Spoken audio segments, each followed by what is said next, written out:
What's up, everybody? It is now time for the Three Black Guys show up in the house. I hope everybody's having a good time.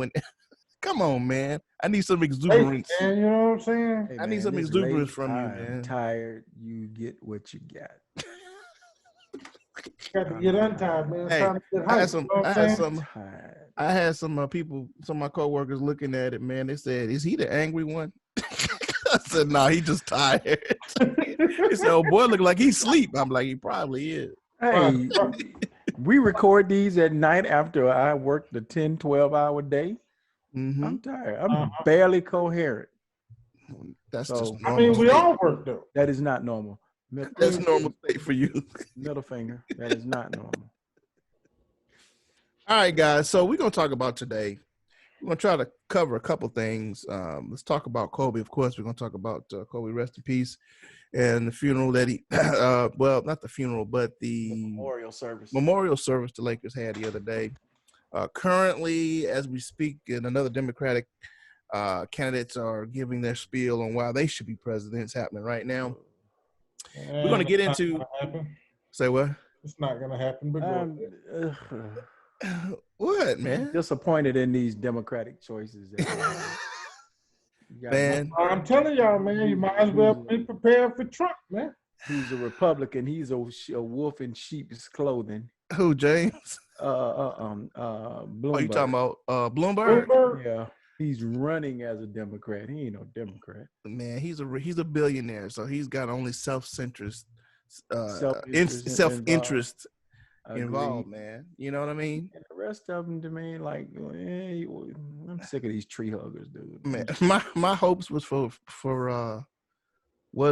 Elizabeth Warren, man, but she is dropping off in the polls. Really, Elizabeth Warren? Yeah, she's been third and fourth in the past couple primaries. Your hope was for Elizabeth Warren. Yeah, really, because she's the one that put forth. I mean, she came out the gate with policies, plans, and ready to rock and roll. Right. You know what I mean? She's the only one that came out the gate with stuff in hand, saying, "Let's get it." Mm-hmm. But America doesn't want that. Don't want that. America wants somebody to talk trash, and go toe to toe with an idiot. And be idiotic. The idiotic Democrat. What? I'm laughing at James, man. Why? What he did? I missed them faces, man. I'm just trying to say, y'all just get ready for Trump, man. Just prepare yourselves. Ain't no point in watching no Democratic debates or none of that. They ain't got a candidate up there that's gonna beat that man. So Biden is gonna be the Democratic runoff is gonna be between Biden and the Bloomberg. No, Biden. Well, that's fine, but neither one of them can beat him. Biden.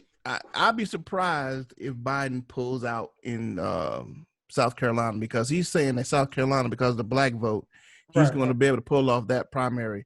And I don't think Biden has done enough for me as a black person to validate. Man, he just assumed black folks gonna vote for him. Right, because he was cool with Obama. He's trying to ride the coattails, and he is. I said that the last time we talked. Right, and my hope is that we're smarter than that. But then again, I know that most of us are not. So, but anyway, did anybody watch any of the Kobe? We're gonna move on from this because James he's got nothing to say. He just knows that the orange man is gonna win again. Yes, sir.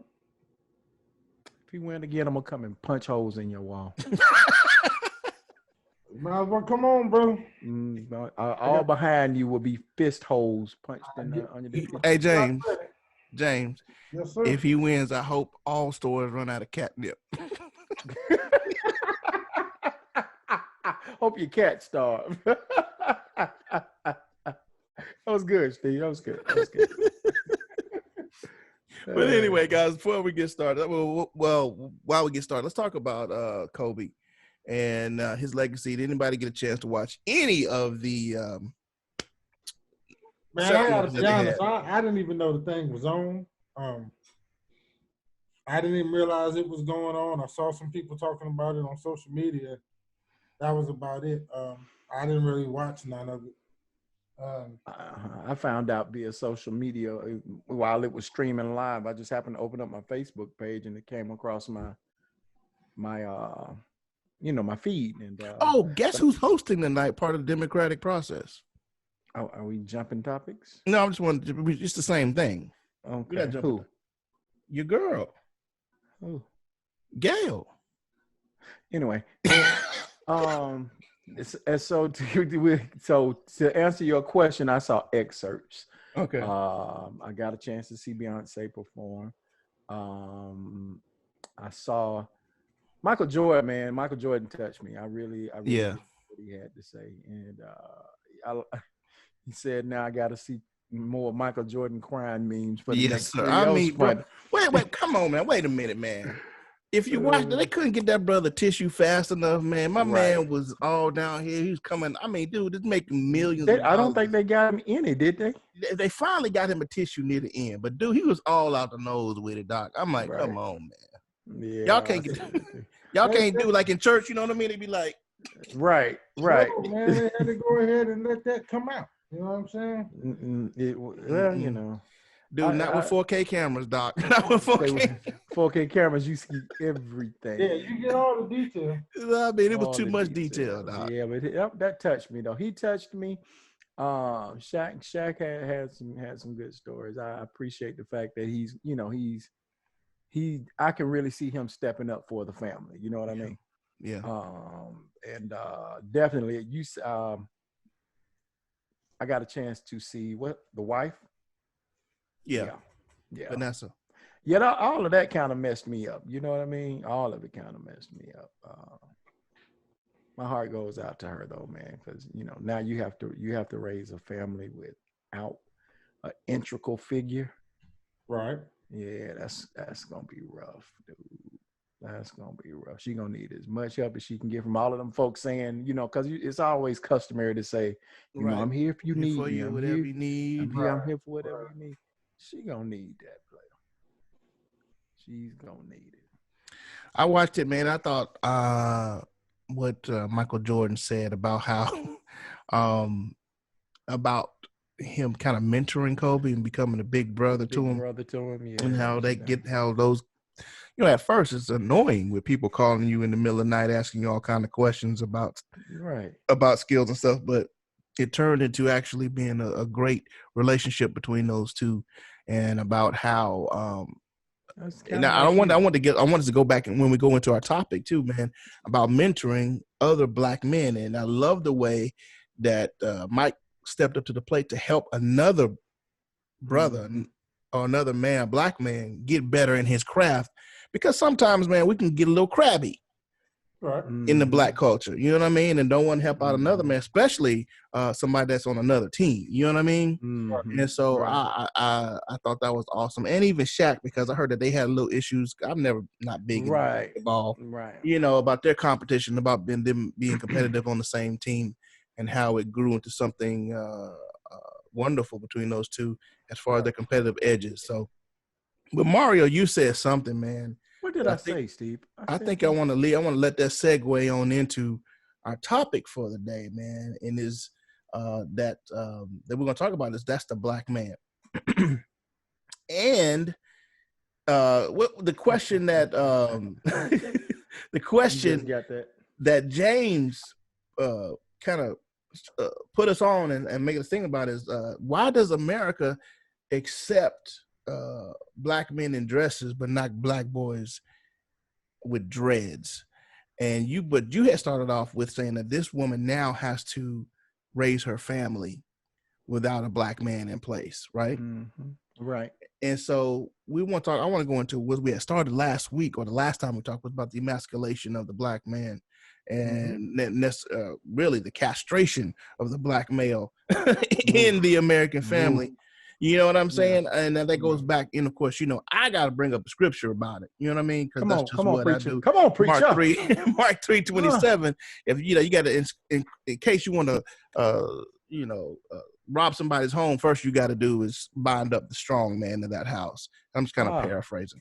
But anyway, the death of the black family is the castration of the black man. Is the eliminating of the black man, which is the strong man in the family, and making the man a woman, or seem like he's not not as virile as a man should be. So, James, you want to start off with this topic that we're talking about with the black male in the American family. But let's start off with the thing that we've all seen is that this one college will not let a black child, or I'm going to call him a man, will not let him walk because he has dreads. But yet and still, we expect, we allow brother Tyler Perry to walk around in dresses.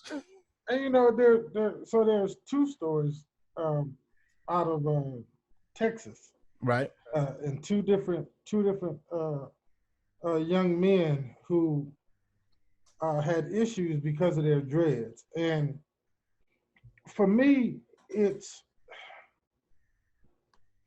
shows a kind of a trend of what's happening all around the country. It's like we're gonna kill something that's part of our culture, part of who we are. Yes. And it's okay though, because if one of those boys wanted to put on a dress and work and some heels and work across the stage, it's fine. They wouldn't have a problem with it. Mm-hmm. You know what I'm saying? They wouldn't have a problem with it at all. And for me, that's a big issue. And one of the issues is that too many of us accept it. And too many of us just say, like I've actually heard Black people say, "Oh, it's just hair." No, really, that doesn't make sense. Because if Billy got a ponytail, because he got long stringy hair, they're not going to tell him to cut it off. Because it's accepted. And so to even say it's just hair, even if you don't understand the cultural significance of it, right? It doesn't matter. It doesn't matter if it's just hair. Why is that okay? But if this boy wants to say, "Hey, I want to walk across the stage as a girl," that would be acceptable, and we would be told that we have to accept it and we should love him and we should do all this other stuff, man. And it's getting ridiculous is what's happening. And Steve, like you were saying, man, the castration of the Black male is real. And I don't know if people are paying attention, but it's killing our families. I mean, it's killing our families. And if you think about it, man, it's a genius idea. We want to control this particular race's population. We want to control how they're spreading. So why not keep them from multiplying? Why not keep them from being able to, to have kids? Let's make the men feel like they can be women. Let's make them feel like it's okay for them to be women. And it's crazy. We talked about Dwayne Wade's son on the last show. Well, can I say one thing? James, if you can do this on another show, maybe at the beginning of this show, and we say that the views that are expressed in this show are only of the people that are on this show, not any company that we may make work for. These are just expressed views of the people of the party that's on the show. Go ahead. Yeah, okay. And go. Yeah, what he said, y'all. Dwayne Wade. Yeah, we talked about Dwayne Wade's son last show, man, and that's just a perfect example of what's going on. And not only the child, but society has convinced this child's parents that that's okay. Like, I don't know if like as a man, I want my son to be able to continue to carry my name and be able to continue to carry our legacy. Wow. Gene pool. He can't do that if he's gonna turn himself into a girl. I want to make sure the viewers kind of understand where we're coming from. This is a news report out of USA Today. It's a Texas teen banned by high school from attending graduation after refusing to cut his dreadlocks. A Texas student may not be allowed to walk in his graduation because of his hairstyle. DeAndre Arnold has faced in-school suspension, a policy that bars him from the classroom for failing to cut his long dreadlocks. Officials at Barbers Hill High School, a public school in Mont Belvieu, Texas, told Arnold and his parents that he may be forbidden to attend graduation in 3 months unless he cuts his hair. But they did his cousin the same way. His cousin, Caden Bradford, 16-year-old sophomore, he was at-home suspension because of his dreads. And there was some sort of program or something that he was going to be in, and they wanted him to cut his hair too. So they just, and I think that they did the cousin maybe because DeAndre got so much press about it. For me, it was almost like retaliation. Okay, so we're going to get your cousin and suspend your cousin and tell him he can't come back to school until he cuts his too. Why? Complies with the dress code. You know what I'm saying? Well, here's the deal. Why is there always a problem? Let me cut to the chase. Why is there always a problem with us wanting to have to wear our hair the way that it grows out of our head? Why is that always a problem with I told you just why. Here's the crazy part about it. It's part of that school's actual dress code. Now I couldn't find the actual dress code to see exactly what it says. Hold on, but was there not a law passed not too long ago that said that these kids couldn't be discriminated against because of the? Well, here's what I think is happening. Didn't that happen on the federal level? Well, that was Trump, and that was about school prayer. No. They did something about hair. It was something about hair. But the thing is, though, Mario, is that the dress codes aren't saying anything specifically about hair. They say things like neat appearance. I got it right here. Barbers Hill's 2019 to 2020 handbook states male students' hair will not extend at any time below the eyebrows or below the earlobe. Male students' hair must not extend below the top of the t-shirt collar or be gathered or worn in a style that would allow the hair to extend below the top of the t-shirt, below the eyebrows, or below the earlobes when let down. So there you go. So that keeps them technically not discriminating against their hairstyle. So in other words, they're saying you don't have to get rid of your dreads. You just got to cut them to length. Okay. You see what I'm saying? Which is still somebody that's growing dreads, it defeats the purpose. If they got to cut them down, you know what I'm saying? So they're finding ways to get around actual discrimination of the hairstyle. You know what I'm saying? And it's ridiculous and it's stupid. But the thing is, honestly, I don't know if there's anything that can be done about that. Because did they know this beforehand? Did they know this was the? Man, we get the school handbooks, man, and don't read the thing. You know what I'm saying? I mean, if you're going, was this a private school or was this a public school? This is public school. It's a public school. This is a public school. You know what I'm saying? They got the handbooks, man, and ain't nobody. Ain't nobody read that thing for real, man. They probably signed the paper saying that they got it and read it and everything. And that's what I'm saying. You would think that something like that wouldn't be an issue. And you would think that the school wouldn't be so petty to bring that up. You know what I'm saying? Well, I'm gonna be the devil's advocate here. Okay, come on with it. Because our brothers and sisters, our white brothers and sisters, will always come on, just like you said, the law is the law. But that I'm reading here says by the superintendent, Mr. Greg Poole, said there is no dress code policy that prohibits any cornrow or any method of wearing of the hair. Our policy limits the length. It's been that way for 30 years now. 30 years ago, we're talking about what, the 60s, 70s? I would say 70s. Yeah. So, I mean, this was, I'm sure, to combat that back in the day, that whole hippie thing, that whole, you know what I mean? And I don't think it was really, I don't know. I can't say. I'm just being an advocate here. I don't know if it was really for us because we weren't wearing hair like that back then. If it was the 60s, it might have been afros. If it was the 80s, it might have been that Jerry curl. You know what I mean? Yeah, So, but I think it was a counterculture. It was a counterculture law, against them from wearing their hair long. Yeah, it would have been the 80s. That would have been the 80s. The 80s. 80s and 90s, yeah.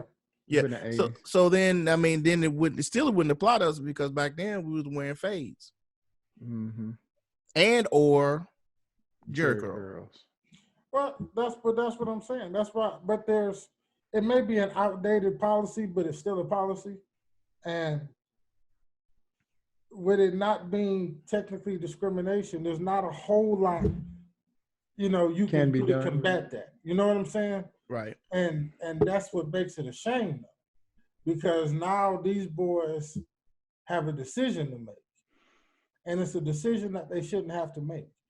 You know what I'm saying? It really is. And I don't, Steve, you can see if you can find the outcome of DeAndre. I know he got some money from Ellen and some other people, some other famous people, but I don't know the outcome if he was ever able to actually walk across the stage.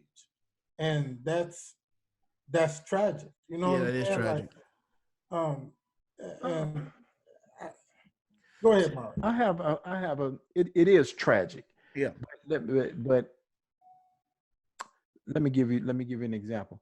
I have a friend in fraternity. He's a fraternity brother, and he's an educator, school teacher. Mm-hmm. And he grew his hair out. He grew dreads. He grew locks. I won't call them dreads. A lot of people get offended by that. He grew locks, and they grew down his back, and he had them for years. They were neat, all of that good stuff. But he ended up cutting them. And I asked him, why did you cut your dreads? He said, well, he said it was a position that I was trying to get that I had, applied for several times. I'm qualified for it. And the only thing, no, he didn't say the only thing. Somebody came to him and said that he needed to cut his hair. That's why he kept getting turned down for the position, his hair. He interviewed. That was his choice. No, well, that was his, but he ended up getting the position after he cut his hair. Right.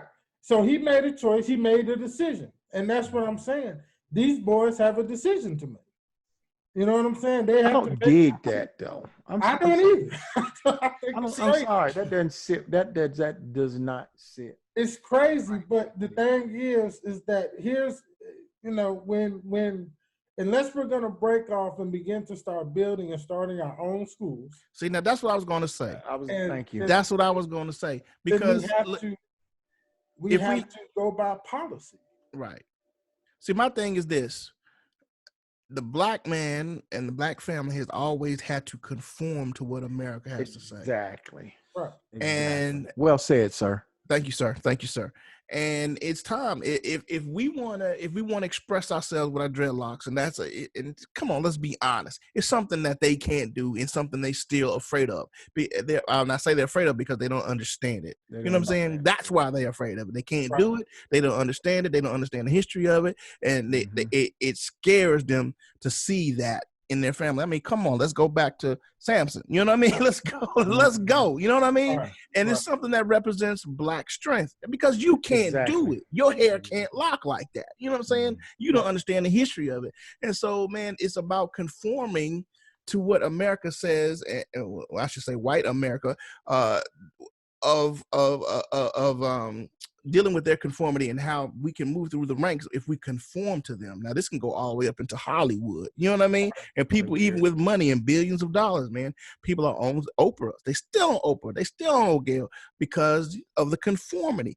So until we have our own, until we can say, man, until we can write code. Oh my God, I'm trying not to get excited about this. Write code. But until we have our own codes of conduct, until we have our own schools and how we do our business, man, we are forced to conform to what America says, or to what the job says. And that's just the way it is, man. But it's time, like my man is saying, it's time for us to start having our own, man. And I had a conversation at work with a guy, and he said he doesn't think that we could ever come to that place of having our own. Like like there was in what was that in Arkansas?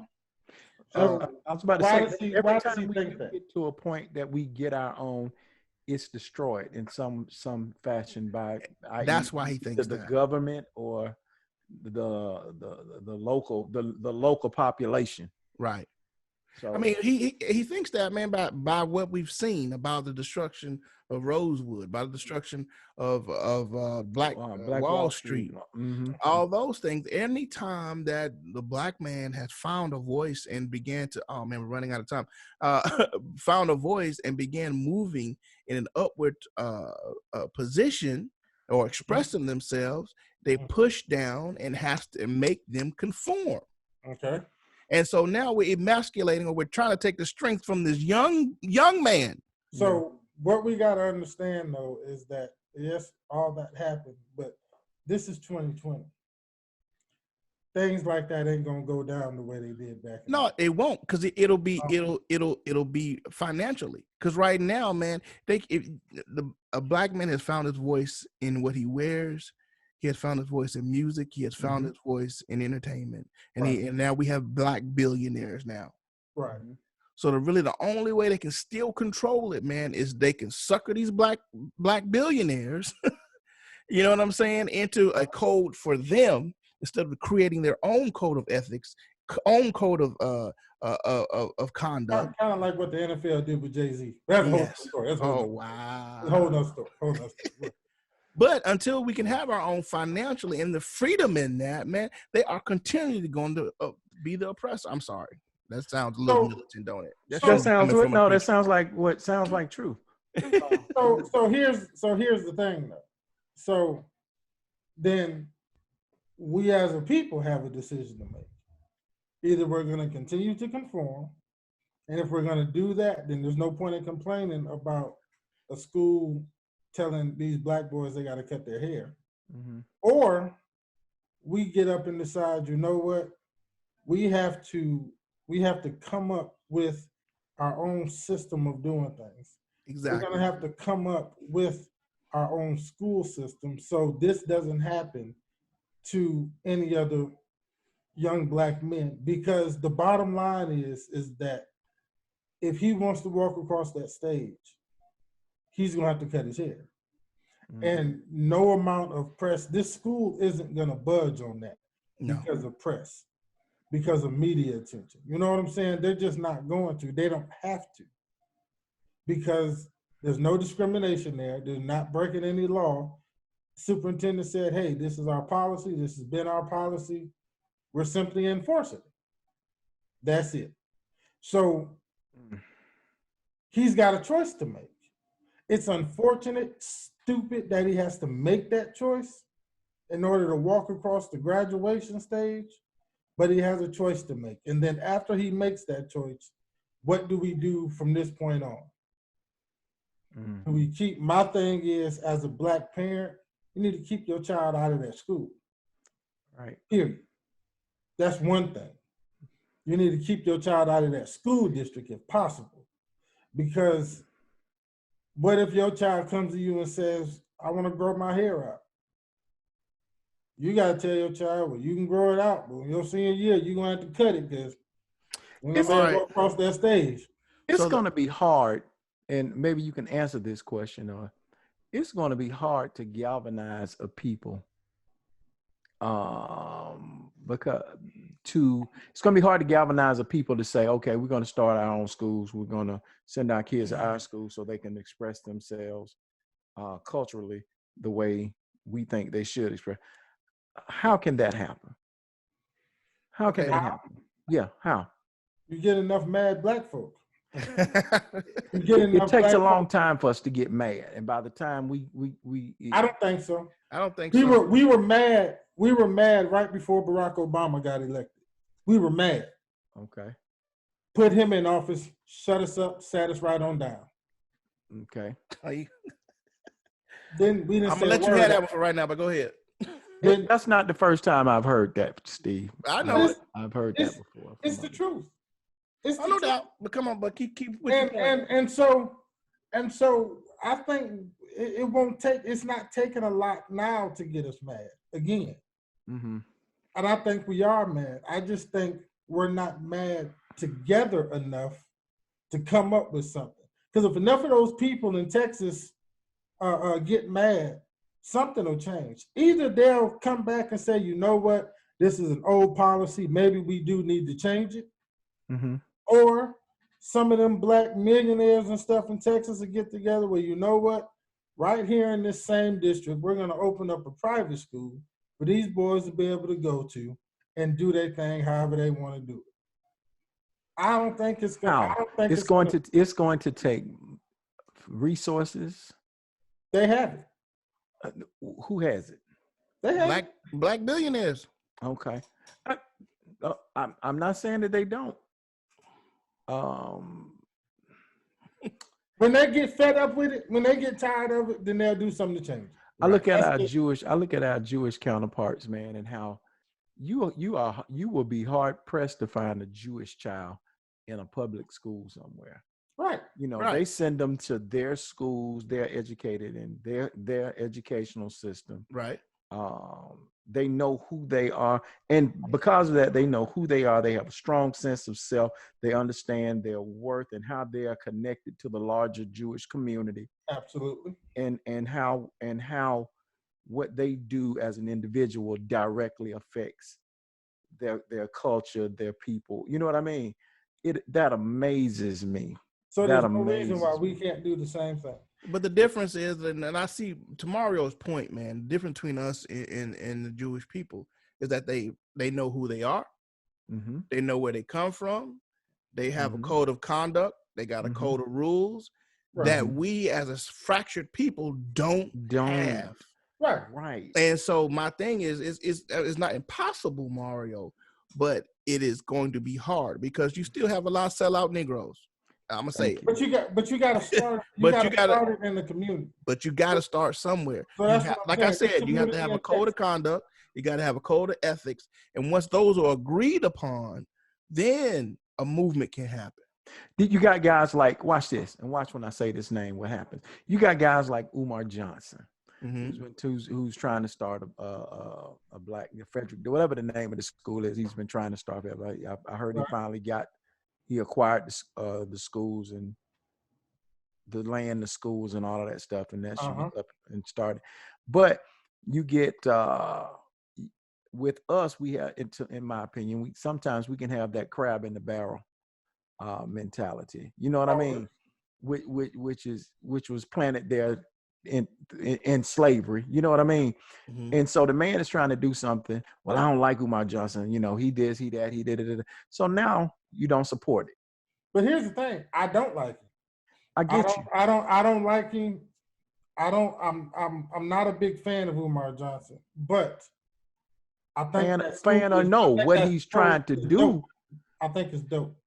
Right, exactly. Really, you know what I'm saying? I do. What he's trying to do is great though, regardless of how you feel about it. Right. What he's trying to do is great. If we can get more people in more areas to get that mindset, I guess that's one way to get that to happen. You know what I'm saying?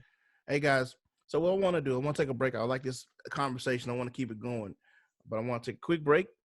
When we come back, man, I want to give y'all some statistics, man. I got some statistics on Black family I want y'all to check out. All right, so let's check that out. So we're going to hear from Daylight Media Studios. We're going to talk about scripts, embroidery, and Pastor, Lord have mercy. What your name is? Mario's going to give. You call me Pastor?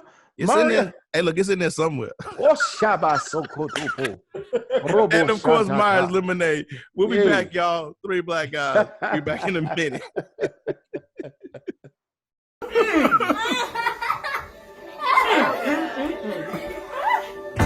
This ain't your mama's ordinary dessert.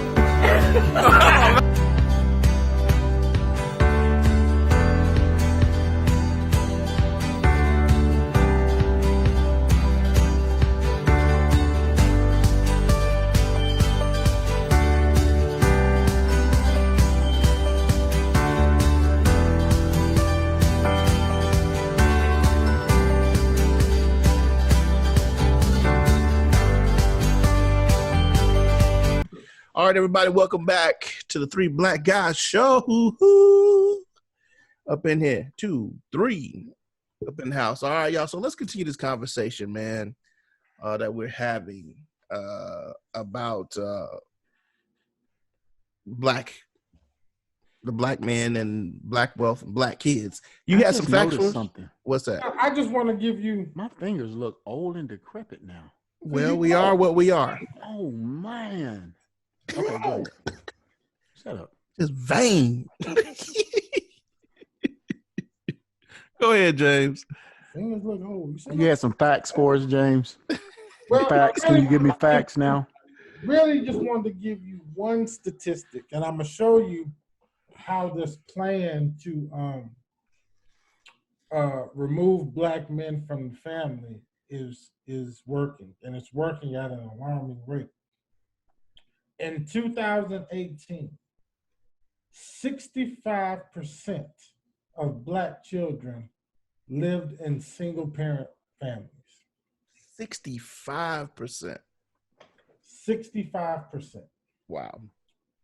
So, and I wanted to give that number just so you could kind of get in your head what's happening here. Because there are multiple ways that they are removing black men from the family. Come on now. Locking them up is a major way that's happening.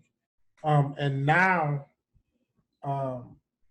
convincing them that it's okay for them to put on a dress. And quite frankly, man, and if you look at it, and you just got to be real about it, as a black woman has a lot to worry about fooling with a black man these days. Like she's got a lot to think about, because the culture has told us that some things are okay. Case in fact, real quick example. Mm-hmm. When well, the boy Tank made that statement. Stomach is turning right now. You can get poked in the booty a little bit and still not be gay. No. No, you can put your mouth on it. Right. So, but here's why this is dangerous. And let me tell you why it's dangerous. Because it's that mentality that's making these young boys think that they're not gay doing that kind of stuff. So now when a woman meets a young black man, she's got to straight up ask him, listen, have you ever been with a dude? Like, because it's, you can't just go by if he's gay or not, because of that mentality, because of the mentality that I can do things like this and not be gay. My thing is, if you can put a penis in your mouth and not be considered gay, what on earth do you have to do to be gay? That just gave me a headache on my left eye. I'm just saying, but it's that mentality, man. So now what's happening is you have women who literally have a mentality of, I only want this man for his seed. Wow. I'm glad you brought that back up. I only want him for his seed. And after that, I don't even want to deal with it. Because I'm either going to have to deal with this Negro coming out of the closet one day, talking about he been poking other men in the booty, or he just going to come at me one day and say, you know what? I think I want to be a woman. But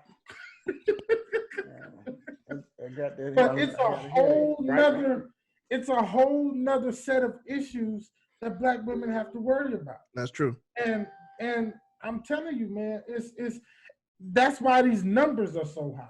The numbers aren't just high just from black men being taken out. They're high because black women have chosen to be single parents. Watch this. I'm a bit of a conspiracy theorist. A bit. But I look at the restaurants that are in our neighborhood versus the restaurants in their neighborhoods. You can't find a Church's Chicken nowhere. And you can't find certain restaurants in white communities, but we frequent a lot of these little hood restaurants and stuff like that. Stuff in the food is what I'm saying leads to less testosterone in your body. estrogen Yes, boosting in a man's system, things of that nature. right. You know, so you have to be careful about A lot of because stuff. you know we're not producing our own food anymore. We're not eating off to the ground out of the grounds like our grandparents and great grandparents. Right. And so we eating a lot of hood food, a lot of these chicken wings, and hormones and stuff that they pump in these chicken. And don't you be talking about Green Acres, man. What the hey man, you know I love a good lemon pepper wing too. You know, man, 5-piece all the way. You know what I'm saying? Yeah. A white and fish sandwich. But you know, you gotta be careful, man. A lot of this stuff that we eat now is pumped so full of hormones and all of this other stuff. Well, there's a lot of conspiracies that we can look into that aids in of what's going on in the Black community. But we have to learn to control what we can control. And the things that is, go ahead and say what now? Well, I mean, you said control what we can control. And I want you to finish your thought, but I want to come back to that because what you put in your mouth. What we do control is minimum because we're facing. That's fine. That's right. Whatever it is, however much it is, we have to. In other words, things like as Black fathers not telling our Black sons it's okay to become a girl. Things like that we can actually control. You know what I'm saying? Hey, we got to get the fathers to stay around and be fathers. Well, and the other thing is, man, and you know, I think we're hitting all the same points and we're hitting all the same topic at different angles, man. We have to control what our children ingest, not only in food, but I'm talking about, man, we got our kids out there, what they see. I mean, they out here watching Will Smith's son. They out here watching, you know what I'm saying, all these and what's on TV and cartoons and all that, man. Didn't Will Smith's sons, they say that he don't have a gender? He gender fluid or something? Or something like that. Yeah, he just but even in that, I mean, the things that and this is what, and I'm gonna pound on this until I'm done and dead in my grave. We have to have our own where we're controlling the message, because the message that is given to us through music, through media, through movies and all that, man, is that the Black male is emasculated, powerless, impotent, and to be afraid of, and it's affecting not only our place in the culture, but even with our women, man. Like you were saying. Our women are starting to buy into it. Well, they don't. I mean, it's crazy because some of the things as Black men that we have adapted, we adapted this stuff from white folks, man. It ain't no, it ain't no question about it. A lot of this craziness, man, we've gotten from them. And the problem is that our women aren't going to adapt to it the way white women did. And let me show you what So both of us did that at the same time. Let me help you out with that. Let me help you out with that. Okay. The culture of abusing women. Okay. A lot of times you have white women that will accept that as norm. Okay, they'll deal with it because of the lower position that white men put women in general. You know what I'm saying? Especially white women. So what happens is when you have a Black man that has adapted that type of attitude and he tries it with a Black woman, it doesn't quite go the same. She's not used to her DNA, her makeup as a Black woman is not in that lower form. You know what I'm saying? It's not in that. Right. Say what now? So I disagree. I believe that culture has changed. If you go back a couple of generations, because we changed it. Watch out. What I'm saying, okay. If you go back a few generations, it was not uncommon for a man to tap his wife. We changed it. Well, because we had to make them feel like they were lower. So what happened was I know exactly what you're talking about. Back in the day, the women, especially black women, they didn't have as much of an education. They didn't know how to do anything. All they could do was take care of the house. They needed that man for survival purposes. So they put up with a lot of stuff. Okay. They took a lot of abuse because they needed that man. But we got to understand that we put them in that position. That's not a position. And if you see now, a lot of that is changing. But you have black women that are now saying, we're not going to deal with it. That's where you ran into this, all of a sudden, this big old boom of black women turning to other women. Whereas before, it wasn't like that. So they started turning to each other because they felt like they couldn't go to the men because we became just crazy. We became, and we adapted certain traits that just weren't natural. And it's the same thing that's going on with this emasculation stuff, man. This stuff just isn't normal. And it's not, I am a firm believer, and people don't have to believe it. The whole gene and DNA makeup of black people is not designed for a lot of this crap that we doing, which is why our lifespans are becoming shorter, because we done got into all types of crazy stuff. Steve, if you want to get spiritual for a minute, we can get into that. You know what I'm saying? It's a lot that's going on with black men. As Steve said, if you remove the strong man, bind him up. Right, you got the house. Let's look at this. Growing up black in black churches, you've always had gay dudes in church. Right. It's nothing new. And this has happened. This has kind of been the extent of it is what's gotten worse. Not that hadn't always been there, but the extent of it and the acceptance of it. The what of it? Say it again. The acceptance of it at this point. Acceptance of it. The acceptance of it. Well, there's always been an acceptance of it. It just has been under the table. Under the table. But now it's out front. We ignored it back in the church. That's what I'm talking about. It was swept under the table. We didn't want to believe it. We didn't want to believe that dude was actually gay. He was just kind of funny acting. Can we tell the story, Steve? We got a lot of them, bro. You got to nail that one down, bro. You touched on it. You touched on it the last show. The show, the church in Atlanta. Yeah, man. First of all, you said two things that let me know already what the story was. Okay. Church, so you said Atlanta. So let me tell you. I'm gonna clean this up for these purposes. But anyway, we don't want the clean version. Look, once again, these are the views of the people that is on this show, but not the companies we represent. Talk, man. See, that's why I'm telling about what to do. Hey, I shift gears. Anyway, our band got booked for a Men's Day engagement. Well, around Steve, around what year was this, man? This was early 2000s, I would say. Yeah, something around 2000s. Early 2000s, man. And so, our band, we were traveling, man. We were moving. We was getting the name out there. We were at the time we were considered a gospel jazz group, and we were getting hits from everywhere. Come play here, come do this. And we were doing some traveling. So anyway, it wasn't unusual. We got a hit from this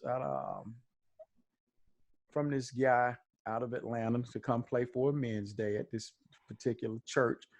And they booked us. They put us up in a hotel. They came and met with us that night and kind of gave us a rundown of, what we were in for. They said they were a mini mega church. And we was like, okay, cool. Da, da, da, da. Blew it up. And so the next day we get to the church early to get set up and whatnot. We get there and we come in through the back of the church. When we come up and we come into the sanctuary, we see, you always see, it's not uncommon to see, a feminine dude, one or two here and there.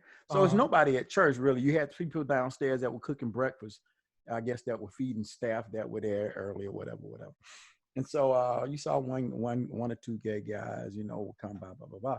And so we got set up and we did what we did. And we went back outside and kind of stood and talked for a while. And the choir comes in. Oh, boy. And so it's a men's day. It's men's day. The choir is in the choir stand, I guess going over what they're going to do for that Sunday. So did we come back up? We came back up and we were just kind of watching. And as we looked in the choir, we understood it was men's day. So it was a men's choir. And like I said, this was early 2000. Keep in mind, we all Southern boys from Alabama. You know what I'm saying? Doc, we look up in the choir stand.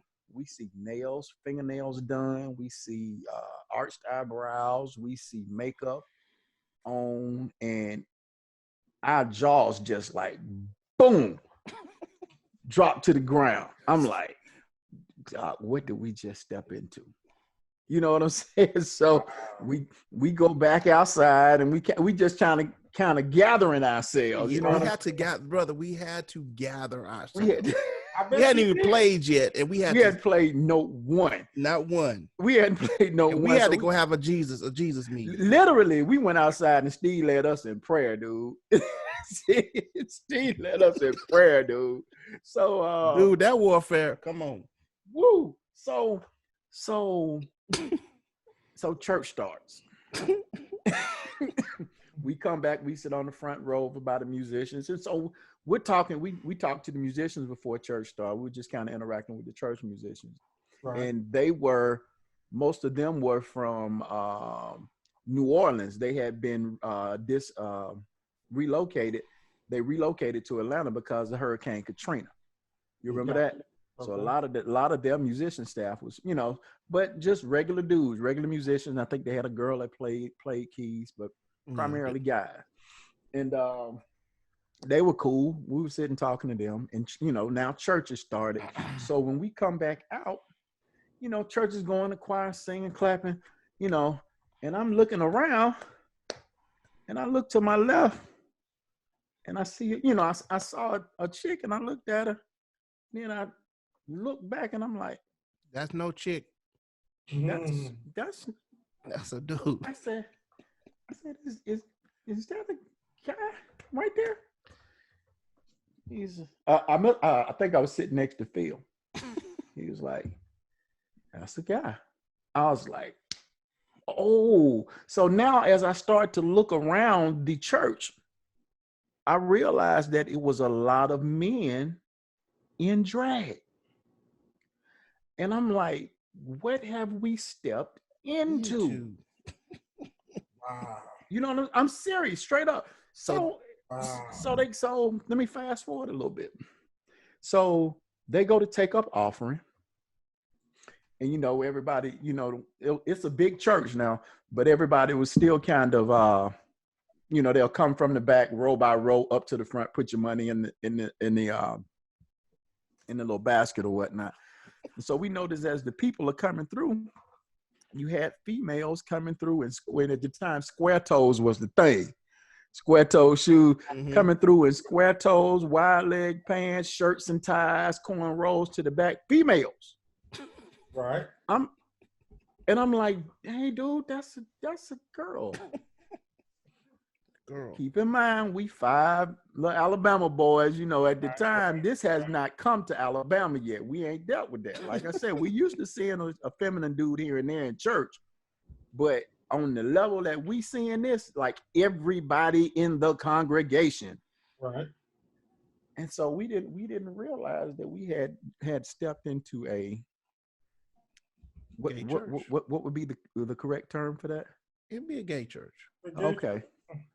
What blew my mind was when the pastor got up and introduced the first man. Stop. Yeah.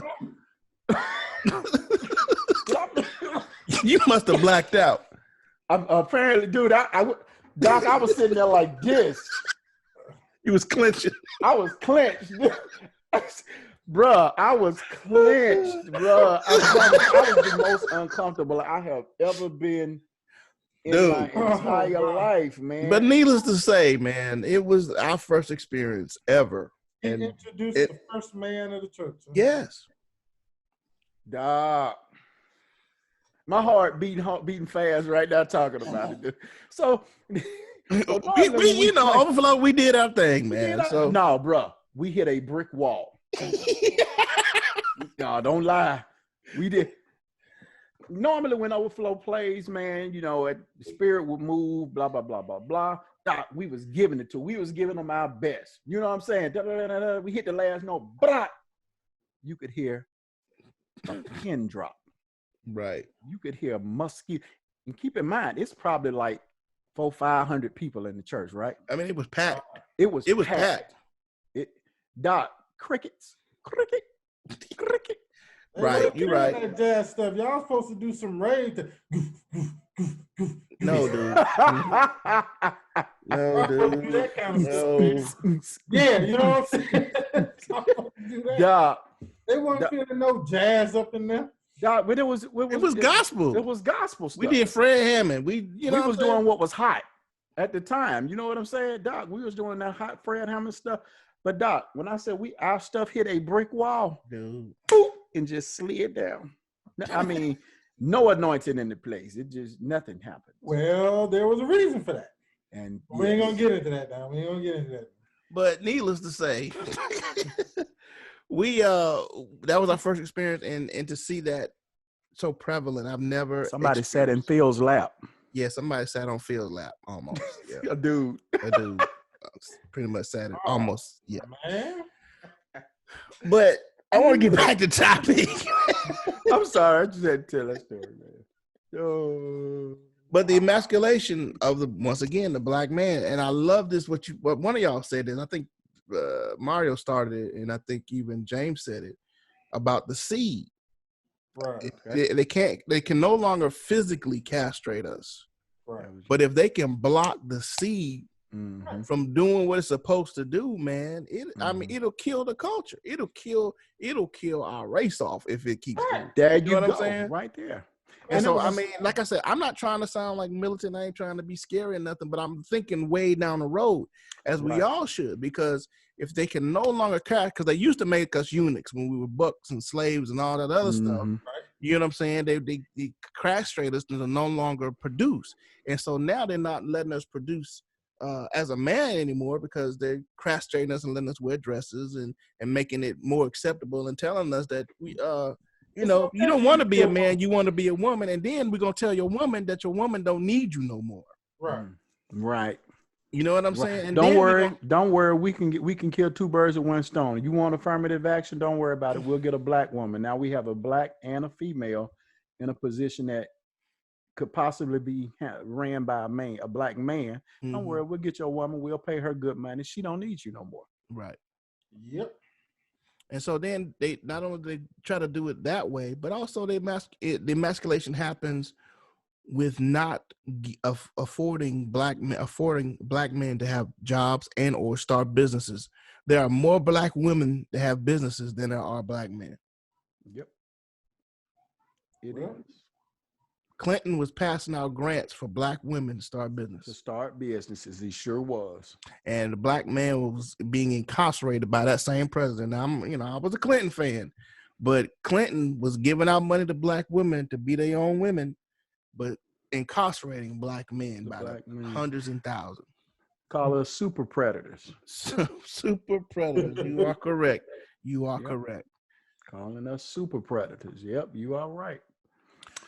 Well, God bless the child that got his own, son. I think it's and all of this for me should be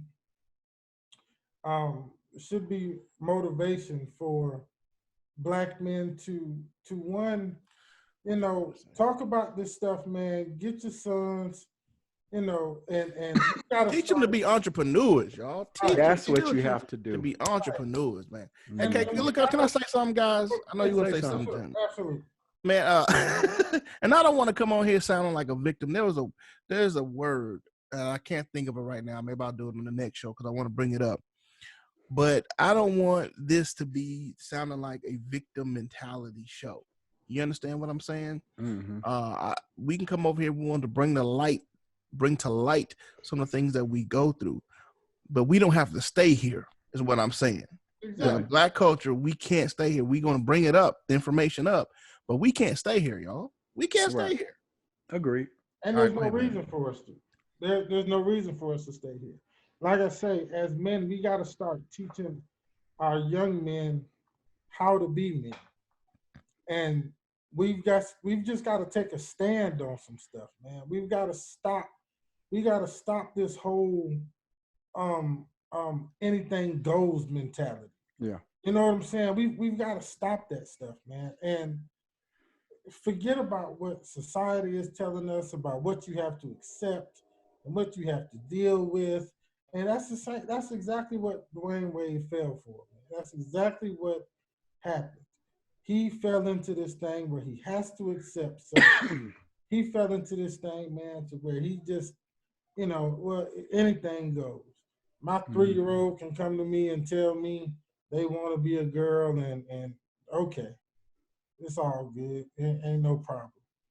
We gotta get out of that state, man. Like we gotta get back to literally telling our children, no, that ain't cool. That ain't how this is supposed to be. This is how it's supposed to be. Just because society says that, or the TV show you watching says that it don't matter what it is. I was somebody was telling me, I don't know who it was, telling that show, Jazz or whatever. I'm Jazz. Yeah. About the and I checked out some of that. You did. Let me tell you something. And this is white folks. But let me tell you something, man. I heard some of the most stupidest statements that I've ever heard in my life on that show. Really? Example? And example. I came to my parents and told them that I was a girl. And they were okay with it. So my son, they racing down history. God, dog. Well, they racing down your street, buddy. God, they running from the cops. It was a siren last week. Probably. Go ahead, man. My son can't come to me and tell me I'm a girl. And I just say, well, okay, son, what do we need to make that happen? What do we need to do? The surgeries, the hormones, whatever. And I'm listening to this stuff, man, and it's like, okay, they've just accepted anything. And then I'm listening to Jazz's friends, some of them, well, not friends, but some people, I guess she was going to school with or whatever, had a little issue with it or whatever. And, and here comes a whole spiel about, well, it's all about love and just loving people for who they are. But who you are is a boy. That's what you were born, a boy. That's who you are. I don't care about what you feel like because you put on your mama's heels one day and now what you mean? And then then in the very same breath, I want to sit up there and talk about how much you love God and you praise God and all that, but you sitting here saying he made a mistake when he made you. You sitting here saying that what he made you ain't good enough. But you love him? I guess. Let me play devil's advocate because regardless of what we say, that will still exist. Right. So then what? What you mean? I mean, then what? We don't have to accept it. And we don't have to just lay down to it. It's one thing for your child to come to you and say something like that. That's fine. But I don't have to say to my child, oh, okay, cool. Well, let's go ahead and get this surgery done. Go ahead and pump these hormones up in you. Let's see if we can change who God made you. Okay. I don't have to do that. I can say, I ain't cool with that. at you know, under 18 years old, I can say it ain't happening. Was that loud? I'm sorry. I can actually say it's not happening. So, you know, now once you turn 18 and get away from around my house, you can turn yourself into a frog if you want to. That's your business. Here's something stupid that I heard. Was it today or yesterday?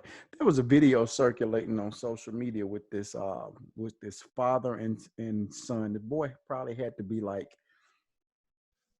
8 or 9, but they were listening to some, I want to say like Frankie Beverly and Mays, and he was teaching them how to season barbecue. Yeah, I saw that video. And some of the comments on that thing was like, I forget what it was, but somebody was saying that was, they started like dancing after it was over. He grabbed his hand and spun him around and was dancing with it. And he was like, "You're going to turn your son gay." I'm like, how is that was the dumb, almost cursed. Well, that was the dumbest thing I have ever heard in my life. How is a father spending time with his son, showing him how to barbecue, you know what I'm saying, and having fun with his son going to turn him gay?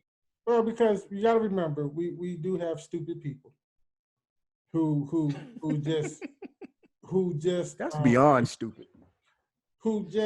These are people who grew up that hard way. You know, they daddies just went to work and came home and made them do this and yeah, grunting all the time and just, you know, didn't do nothing with them, just made them do this and made them do that.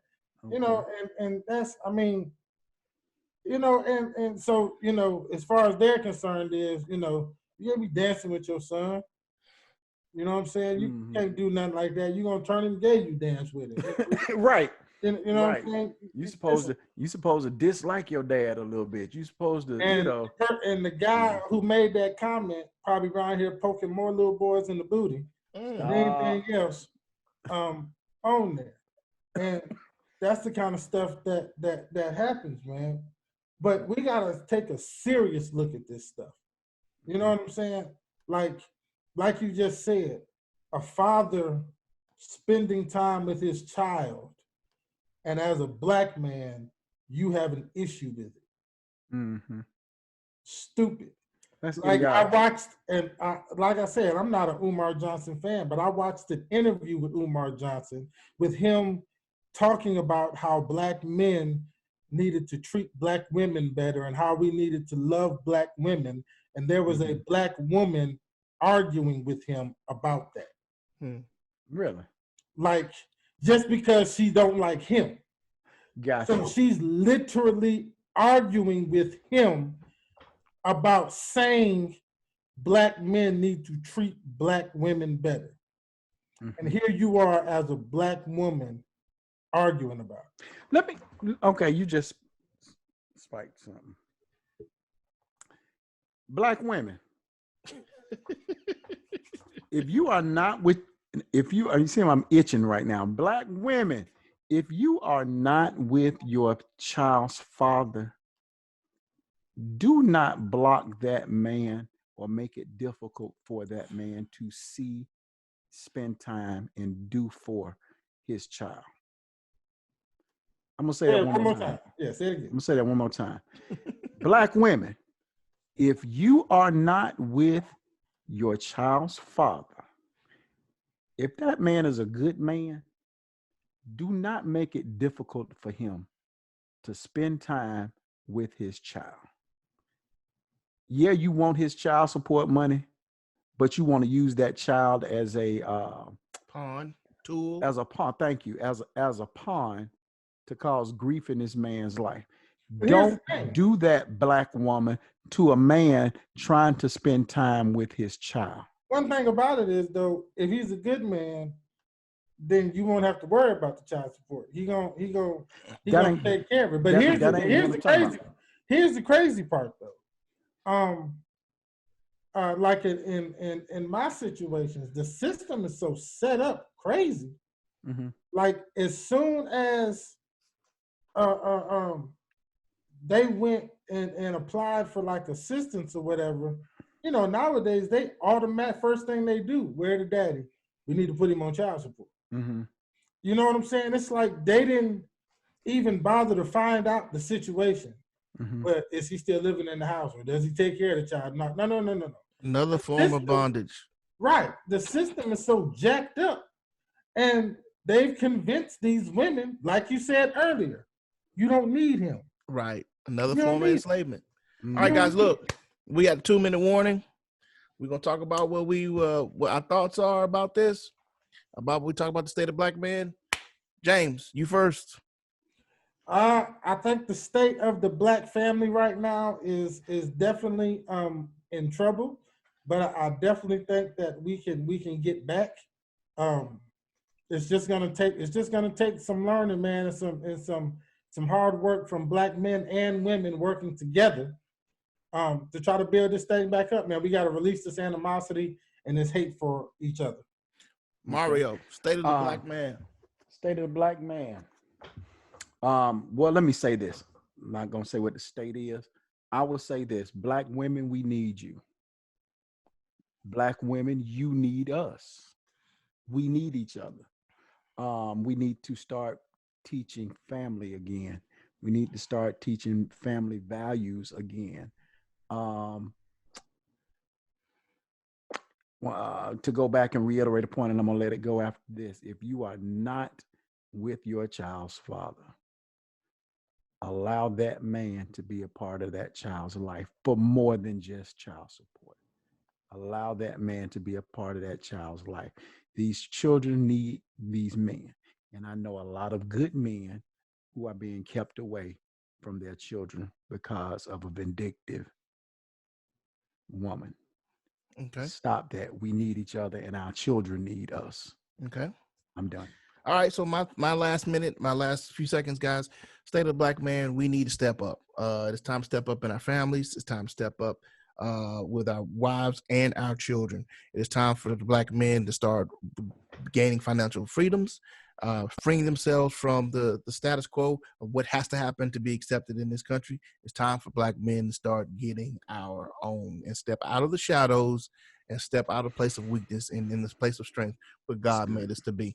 All right, guys, it's been the Three Black Guys Show. Guys, next week, I really want to talk about internalized racism. Look this up. Internalized racism. This is a word being thrown around by our brothers and sisters of the Republican era and persuasion. So look up this word. Check it out when you get a chance, guys. Internalized racism. It's been the Three Black Guys Show.